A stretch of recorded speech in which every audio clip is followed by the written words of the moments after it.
kapuso nating senior citizen. Napakaganda itong partnership po ng Department of Tourism, mga kapuso, para sa mga kapuso nating seniors sa pakipagtulungan po ng DOT at National Commission of Senior Citizens, dahil ito yung may kinalaman sa trabaho na nakalaan para sa mga lolo't lola natin. Bago tayo magpatuloy, huwag kalimutang mag-subscribe sa aking channel.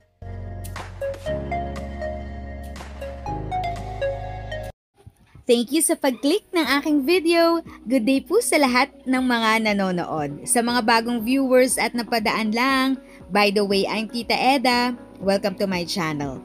Ang channel na maghahatid sa iyo ng dagdag kaalaman tungkol sa government services, bagong mga balita at informative videos na galing sa legit na resources. Mag-subscribe na para updated ka. Kapuso nating senior citizen.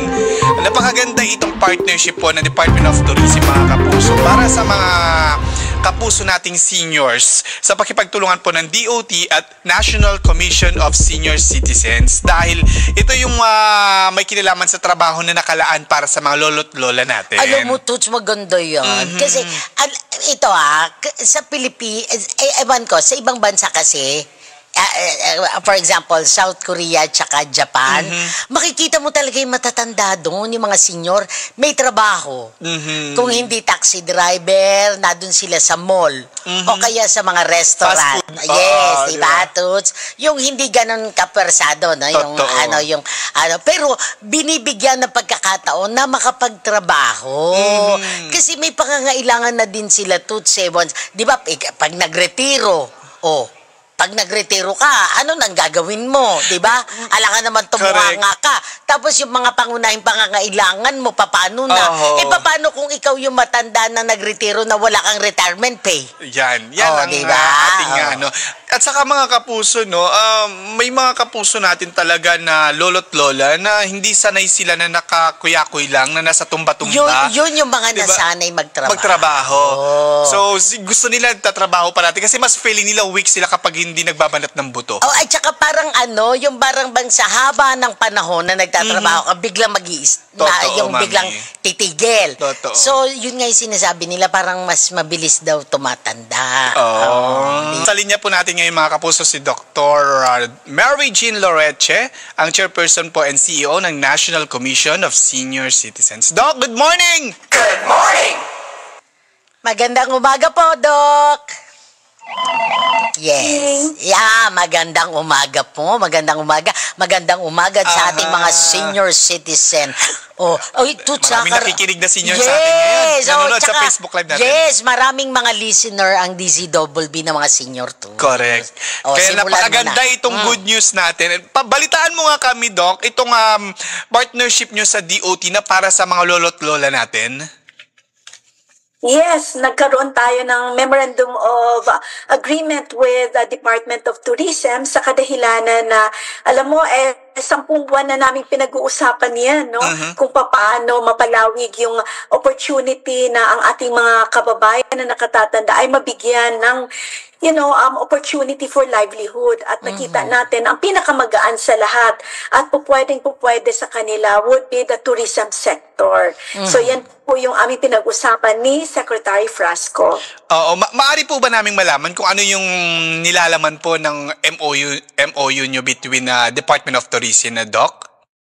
Yes, ang paggawa ng kami ay magkakaroon kami ng technical working group, no, mula sa kanila at mula sa amin upang gawa natin ng guidelines at ano ba ang mga requirements bago sila makapasok dyan. Pangalawa, ay magkukonduct ng training ang ating mga taga-Department of Tourism. So, for example, ay ilalagay natin sila sa, kunyari ay mga cultural heritage sites. So, kailangan nila ng training yan. So, ating mga taga-DOT ang siyang mamamahala sa training. Pangatlo, hahanapin din ng Department of Tourism with our understanding na kung saan sila pwedeng unang ilalagay natin at ano kaya yung mga pupwede pa sa kanila. So, yan po yung aming mga pinag-usapan at yan yung nilalaman ng ating Memorandum of Understanding.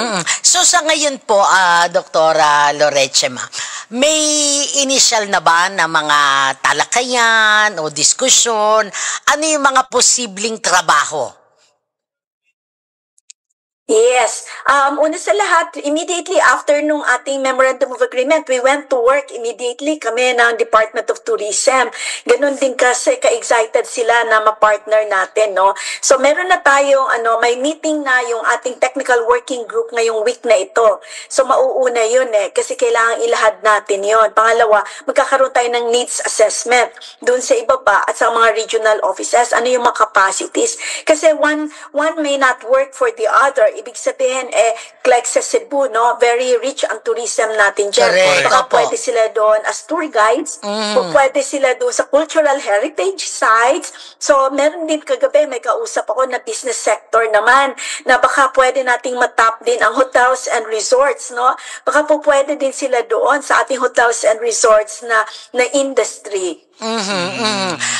Alam mo, Toots, meron nga akong nakita nung dati, doktora, sa ano ata yun, sa South Korea. Mga senior naman, sila yung nagga-guide dun sa mga kung saang tren ka sasakay. Yun lang yun. O yung mag-aano sila, yung sesenyasan nila na dito, yung sa train, tapos may hawak-hawak silang Bandila signage. yung parang ano. Yes, signage. Tapos yun, inaano nila, ini-escortan nila. Yung mga ganun ba? Na siguro bukod dun sa Department of Tourism, pwede din siguro na makipag-ugnayan ang National Commission of Senior Citizens kahit sa iba pang ahensya ng gobyerno, di ba, doktora?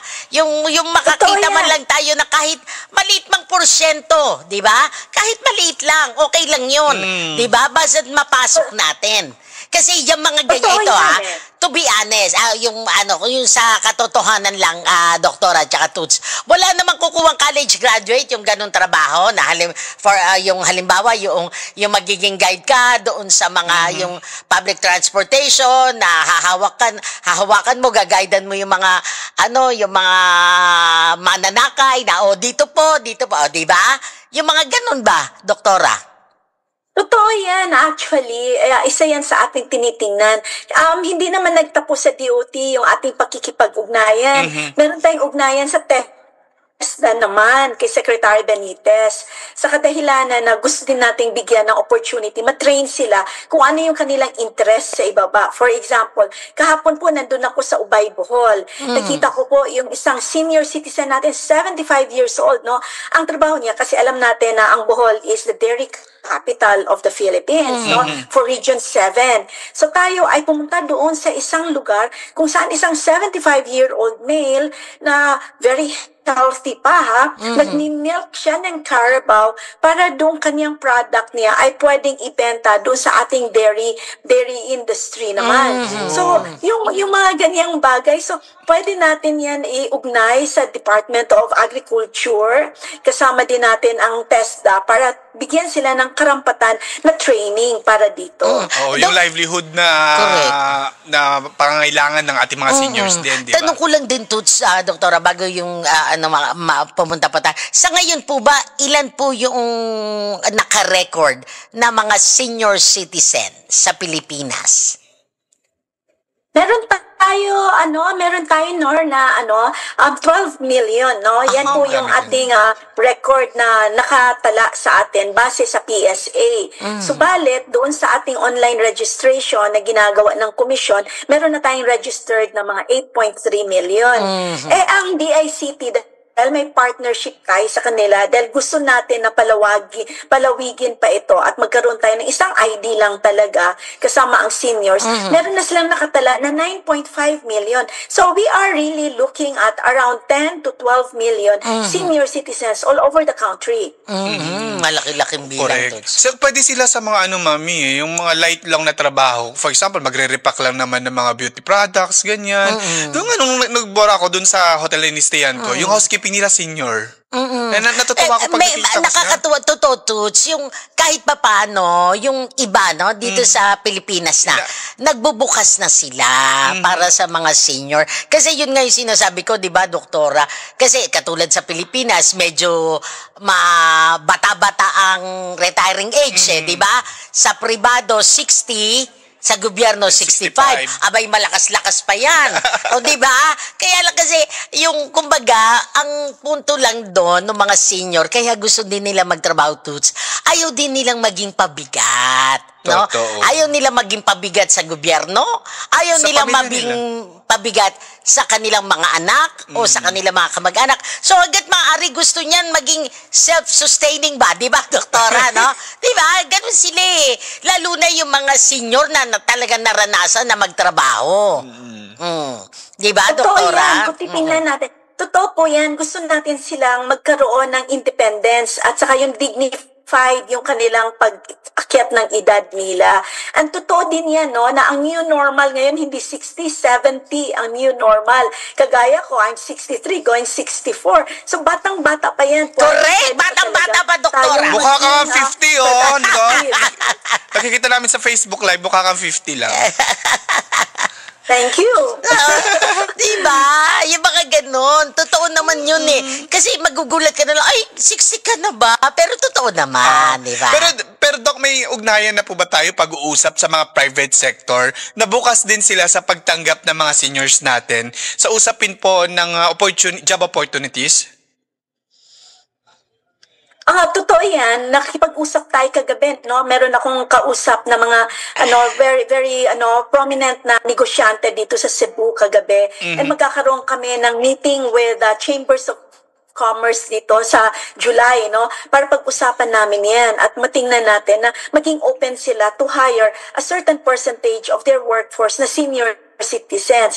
Sabi ko nga, with the guidelines that we will be coming out with, mahalaga hindi naman 8 hours o kaya yung mga mabibigat. Pwede na 4 na oras lang sa isang araw. 3 beses sa isang linggo, hindi na yun mabigat, hindi ba? Correct. And kausap natin ang Robinsons Mall. Sabi ko nga sa kanila nung nakaraan, napaka-isa din yan sa titingnan natin na pwede din dapat makita natin ang mga older adults nandyan sa inyong mga malls na kasama sa inyong workforce. Correct. At saka, Toots, doktora, meron na din namang mga local government, di ba?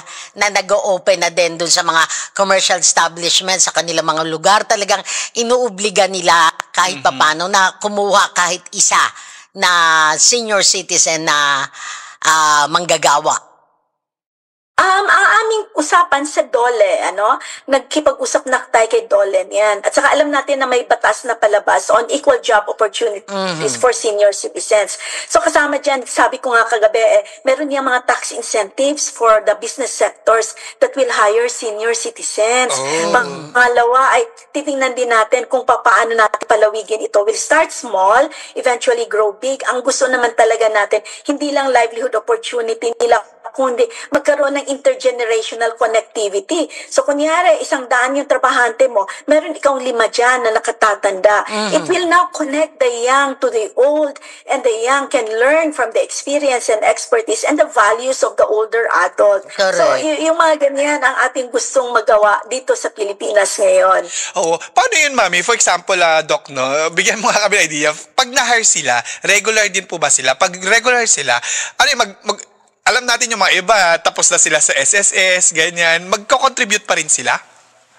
Hindi na, kasi tapos na yun So, makikipagpulong pa tayo sa SSS at saka GSIS tungkol dyan. So, medyo marami pa kaming gagawin para dyan. So, balit, we can always start small, like yung private sector siguro, or yung government, like parang project employment contract sila, doktora, no?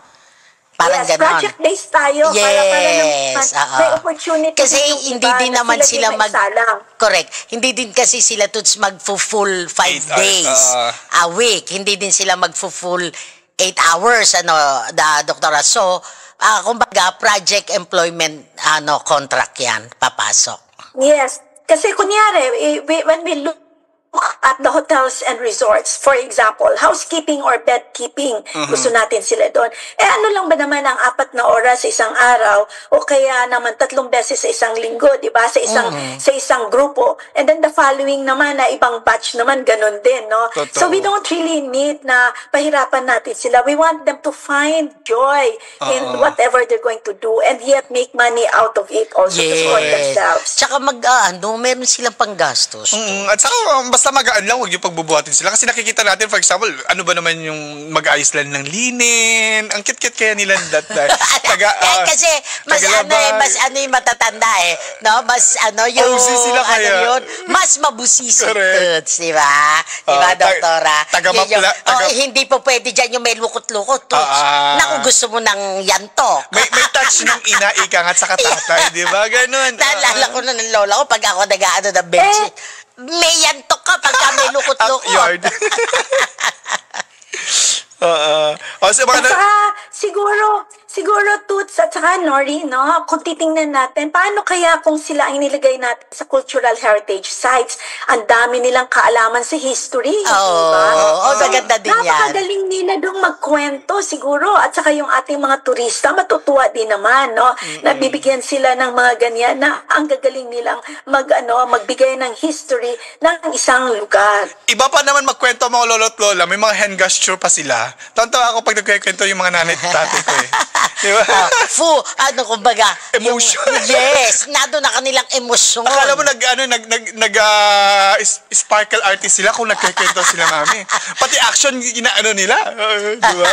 Tapos sila magkwento sa mga heritage natin, punta sila ng Luneta, dito, binaril si Rizal. May demonstration pa yan, pag lolo't lola nagkwento niya. Pero doktora, pagka meron na pang, kumbaga, talagang latag na, i-interviewin namin kayo ulit, para malaman din naman ng ating mga lolo't lola kung okay na talaga at planchado na lahat. So, kailan sila po pwede mag-apply?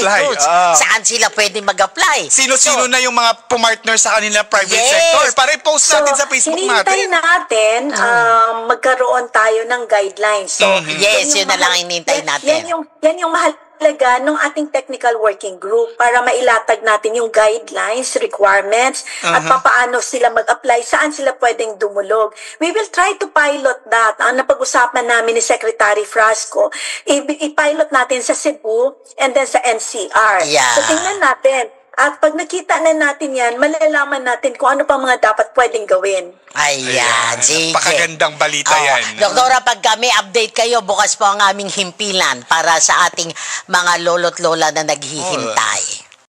If sa tingin mo, natulungan ka ng video ko na ito, nakasave ka sa oras mo, you can click yung thanks button at any amount ay malaking help sa pag-grow ng channel ko. Yan lang po muna ang aking update. Sana ay nakatulong na dagdag kaalaman ang aking shinare today. Ang goal ng aking channel ay mag-create ng awareness. Kung ganitong mga topic ang gusto mo, panoorin mo ang mga videos ko na ito.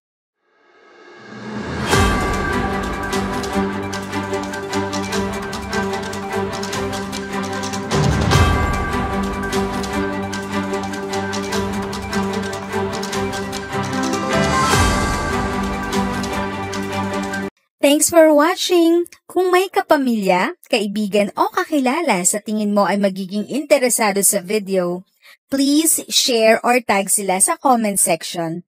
At syempre, if nagustuhan mo ang video, i-like mo na ito at subscribe ka na din. As always, feel free to write your questions, comments, and opinions respectfully. And continue to be a blessing and stay safe!